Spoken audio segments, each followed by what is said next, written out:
With all due respect, have several seats. My girls are always turned out. I give it to you straight, no chaser.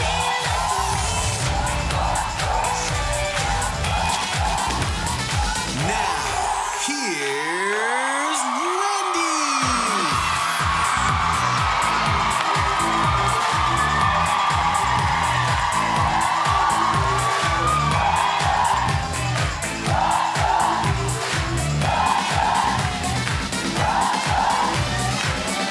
Ta-da! Here we are. Thank you for watching our show. Say hello to my co-host, my studio audience. Beautiful. Welcome. My partners in crime. Oh, I feel rested. Let's get started. It's time for Hot Topics.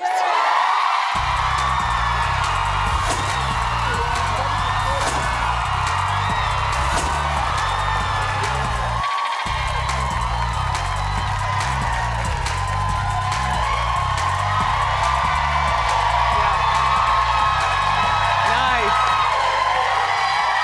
Glad to be here.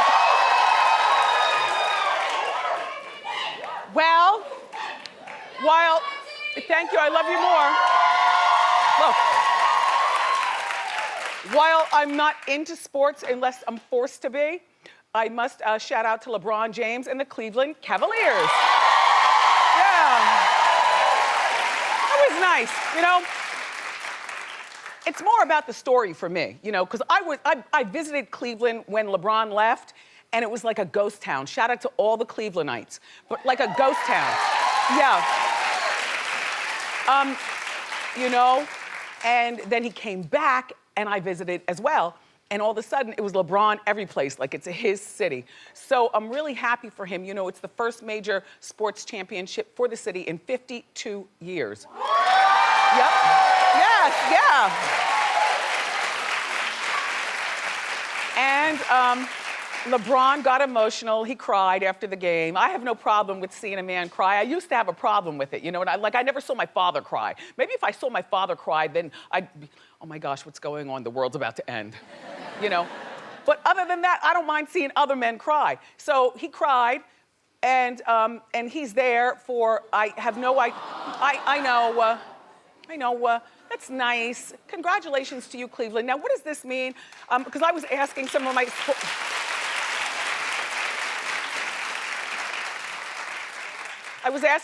sports people, does this mean, like, was he crying because they won and also because he's gonna be leaving the city, you know, for a sunnier, warmer place again, maybe? Or is he crying because he's staying? Now, I don't know. How long is his contract? I don't know. Anyway, congratulations to you all. And Steph Curry's wife, Ayesha, apparently caused a little controversy because she, after Steph was rejected or ejected from Game 6, which was the other night, she lashed out and said, I have lost all respect. Sorry for this absolutely rigged for money or ratings. I'm not sure. I won't be silent. Just saw it live. Sorry. All right. So also, her family was also stuck in some hot, sweaty bus or something for about an hour at last night's game before they were able to get off the bus. So that was another thing that happened to her where she thinks that things are rigged. But my thought is that, you know, she should probably play more like Mrs. James, LeBron's wife. Just shh. And here's why, because, you know, after Steph plays the game, then there's a whole nother layer of fighting that goes on at home. Like, why'd you say that? What are you doing? And then she might have told him, well, you know, I was emotional. I was in my feelings. I was defending you. Well, you don't have to do that, you know, blah, blah, blah, blah, blah. If you're like a woman on the sideline and your man is playing a sport, maybe you all should agree on what the wife tweets out. Then that way he can kind of hide behind that opinion and act like, oh, that's just my wife tweeting. But there needs to be some sort of agreement. Anyway, and so let's continue with the basketball theme and talk about the basketball wives, which is... I didn't know that this show was still on TV, But I remember I watched for one season. I know the Govan girls are there, Laura and Gloria, which, by the way, in our morning meeting, Laura, the older one, won the Who'd You Rather. Yeah, well, you weren't in the morning meeting. Okay. What? Yeah, Laura won the Who You'd Rather.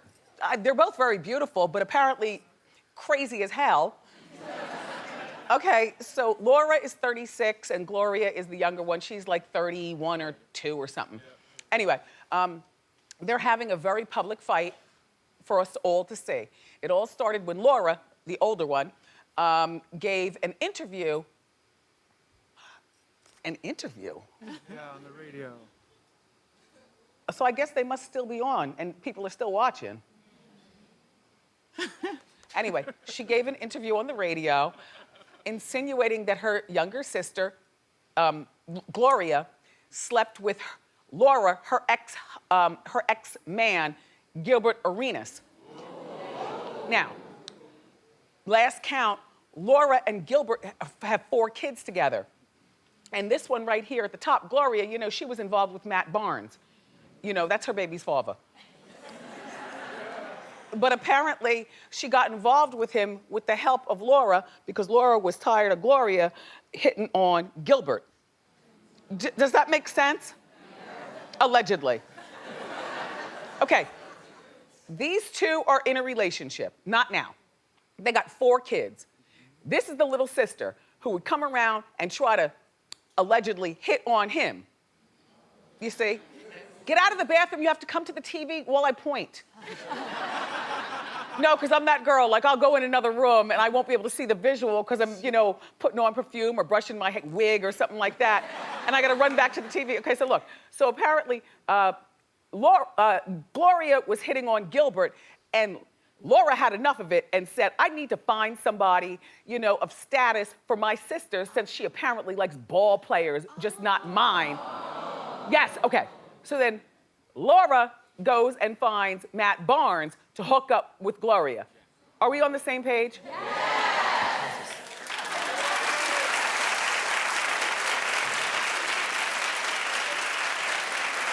So, now after the radio interview where Laura implied that she had to find somebody for her sister so her sister and her sister's friends allegedly would stop hitting on her man, this is what Gloria, the younger... Oh my God.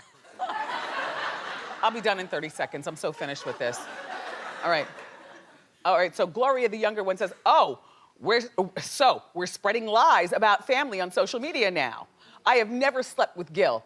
I know we've had our disagreements, our fights, our arguments, but we're sisters, dragging not only me, but the entire family into the mud as if we weren't raised under the same roof by the same parents. Hashtag, enough said. Hashtag, blood is thicker than water. Hashtag, are you okay?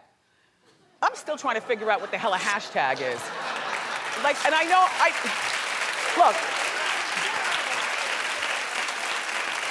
I know I'm not the only one. Like, clap if you're with me in terms of you don't even understand what the hell a hashtag does. Okay?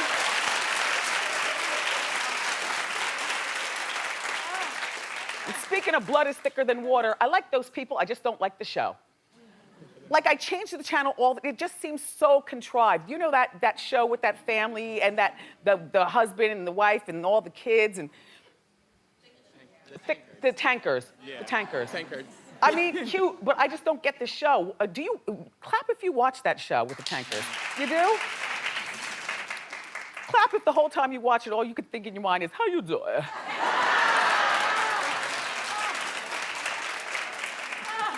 Greetings, that's all, greetings. Now look, you ever have something good for lunch and you just can't hold your stomach in? It happens to all of us. There was a time like I would never eat on the beach or at a pool because, you know, like, look at the big girl stuffing it, and now look at her stuff it. But I'm over that now. Anyway, so Jennifer Aniston is like the rest of us then. All right, everybody thinks she's pregnant, which is horrible. The paparazzi caught her, she's 47 years old, she's wearing a bikini, and look. Well, Some people could say she's pregnant, but as a woman, you know, if you have like a nice fish taco with barbecue chips and fruit on the side, and then you have a couple of those fruity drinks when you're on vacation, and you're with a man who loves you whether your stomach's out or in, right? So, Jen's reps are denying that she's pregnant. She's denying that she's pregnant. So she's not pregnant. She's like the rest of us. She had a really, really full bean burrito or something. That's enough with that. Let's move along.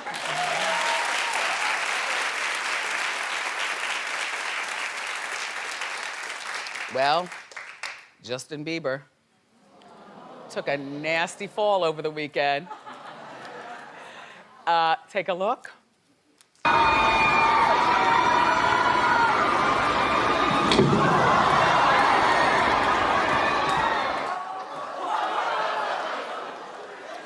Wait, let's watch again and then we'll talk about it.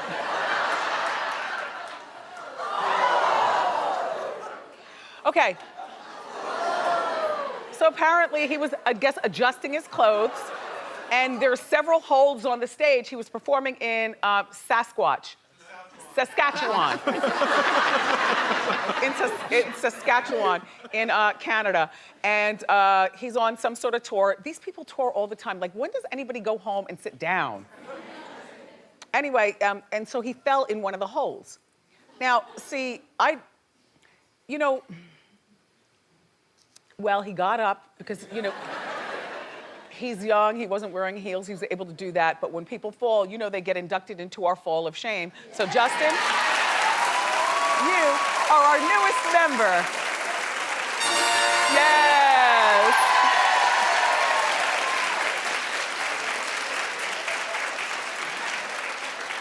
And Suzanne, so are you. Oh! Well, by the way, so afterwards, you said that you and Brendan and Jimmy, who celebrated a birthday last week, and some of the crew, you guys were going out for tequila. Yes. And I suggested that you drink the tequila, but you also have Brendan rub it on your back. Oh, yeah, they at the tried. Bar. They tried. They tried. Mm-hmm. Did you get nice at the bar? I got a little nice. Yeah. I did. And then I went home and I got a little nicer. Yeah. When did the pain kick in? The following morning, I woke up and a few things hurt. It hurt on me. But I'm glad I didn't break a hip. Yeah, well, you know what happened. Yes, they never heal right after 40. Exactly. Well, let me just show you, because Suzanne fell last week. Oh yes, I've got the receipts. She was on a pogo stick, and she was doing fine. But like she told me after the show, I said, well, why did you fall? She said, because when I acknowledged her on the pogo stick, and they put the camera on her, all of a sudden, you do the most once you know the camera is directly on you. So she was jumping even higher. Yeah. And now take a look at what happened. Suzanne, what are you doing? She's jumping on the pogo stick. All right? It's our super go pogo stick.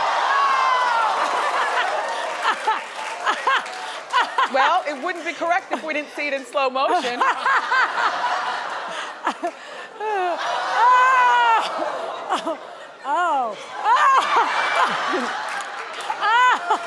So, it was really weird. I didn't know what to do. I had to do the segment.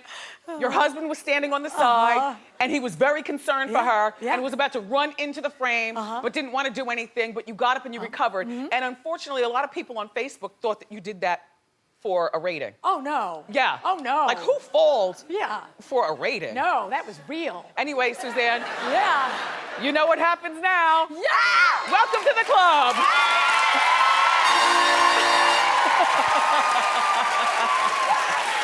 I'm honored.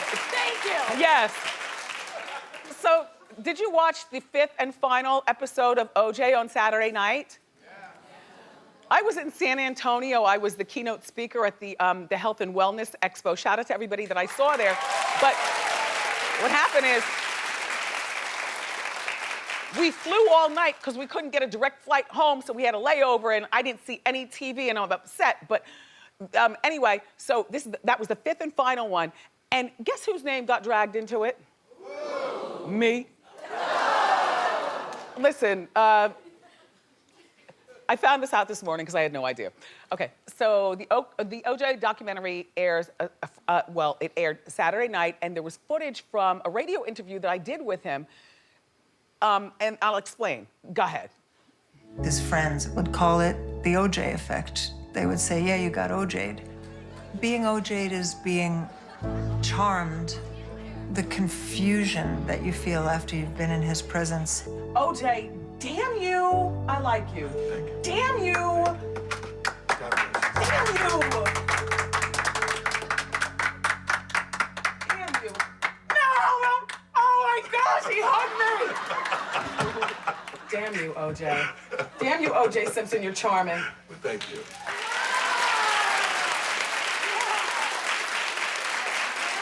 So, apparently, OJ, it was 7 years after the killation. And his team was trying to get him right with the black community because white people, no. White people didn't like him.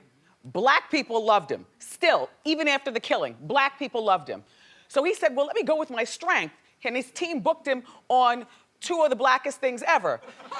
At that time, it was a BET something or another that he did, and the Wendy Williams Experience, which was the name of my radio show.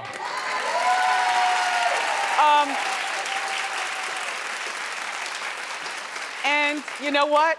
And he smelled good. And he was charming. And he's fine. But he's still the killer. He's just, I feel bad about that, but you wanna know what? A lot of people talked about the OJ effect. He affected Marsha Clark and a lot of very smart people. You know, when somebody's charming, even if they've allegedly killed somebody, if you have a way about you, you can make people forget that you're the killer. I can't believe I let him kiss my cheek. You know, when somebody with bad breath kisses you, you get a pimple right afterwards. No, you get a pimple right after. No, I didn't get a pimple. No, his breath was good. That was just a little by the by. So Selena Gomez is the new face of Louis Vuitton, and I'm appalled.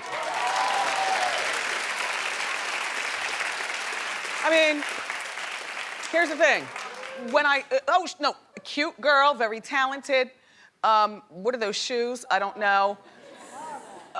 But I must say, you know, she's 23 years old, and I get it. The modeling world loves these young girls. But what's so funny to me always is that what normal 23-year-old girl has, you know, $2,500 for a dress, or $3,000 for shoes, or $4,000 for a bag, you know? Like, if you want to speak to people who've worked a bit and, you know, maybe, you know, can save something up. But then you have to have appropriate people to speak to us. Now, I love Cindy Crawford, but I think Cindy Crawford at 50 or almost 50 years old is not the right person, because while she speaks to me, you have to find somebody who speaks to the masses. And in my mind, that would be somebody in their 30s, you know? I mean, I was reading the Harper's Bazaar on our world tour from San Antonio. And Kendall Jenner's on the new cover of Harper's Bazaar. And then inside, this girl is owning it, honey. She is in all the ads, all the look who's wearing what. And then she's got her big spread, you know, it's all about Kendall. I've never thought that she was anything out of the ordinary, extraordinary, beautiful, or anything like that. Cute girl, you know, but average. But what they do is, and I don't know how she got her modeling other than, you know, being a Kardashian and, you know, her mother pushing her in there, and now she's doing it. And I'm sure a lot of the other models hate on her because she came in the back door and now she's taken over. But even she wouldn't be a good spokesperson for Louis Vuitton. You know who I liked? I liked when Angelina Jolie was the spokesperson for St. John's Knit. You know what I mean? Like, because growing up, St. John's Knit was always that corny brand that, you know, my mom and her friends bought because they wanted to go to their sorority meetings and their luncheons, and I never thought about a St. John's Knit. And my mom bought me my first St. John's Knit, and she goes, "You'll need this one day." I'm like, okay. Okay. But I still have it, and I totally get what she's saying, but what St. John's has done is they rebranded themselves so they're not so old. but they're not too young. Like I like Kate Hudson as a spokesperson for something or another. You know, like these girls in their 30s that have a little something. They're not young, they're not old, they're just right there. But Selena, congratulations. And listen, she's a better representation, no hate on Jaden Smith. But Jaden is a boy. Don't sell me girl clothes, you know? That's it. And he was the spokesperson for Louis Vuitton. And he might still be, I don't know. You know, T.I.'s daughter was arrested over the weekend. Yeah, her name is Zonique, and she's 20, and she wants to be a rapper. And so there she is with her mom and her dad. Now, you know, T.I. has already done time regarding guns and other things. And Tiny is the ride-or-die chick. I just don't Anyway, Zonique tried to carry a gun through Atlanta airport security at 1 o'clock in the morning. Allegedly, the gun was in her purse and ready to go pow-pow. But her gun was registered, but still, who does that? Like one thing about the South, which you don't really see that much up here, every once in a while you see it, but then it's always an off-duty detective or somebody like that. Down South, when you get those gun permits, you ever like at a Chick-fil-A or something, you know, I'm trying to, down South. You ever at a Chick-fil-A and you're standing there ordering your food and I like the waffle fries.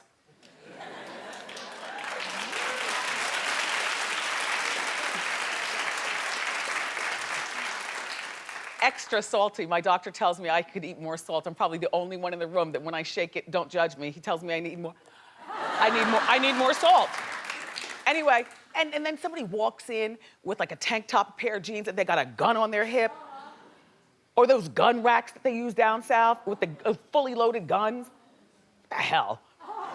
Anyway, she doesn't have her own security, she says, so she carries a gun. So that's why she was carrying a gun onto the plane. And apparently, you know, at 20 years old, because she's still a minor in terms, I guess you become a major when you're 21, I don't know. But she's still a minor, so she was in and out, and this is her mugshot. She doesn't look distressed. Imagine at 1 o'clock in the morning if your parents found out that they had to come bail you out because you had a loaded gun in the airport. My mugshot would look like...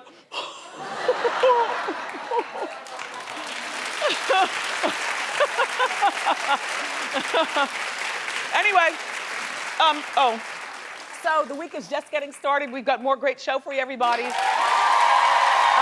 got this summer's best beauty buys. But up next, our friend Rob Shooter is here with the inside scoop on the feud between Demi Lovato and Mariah Carey. So grab a snack and come on back.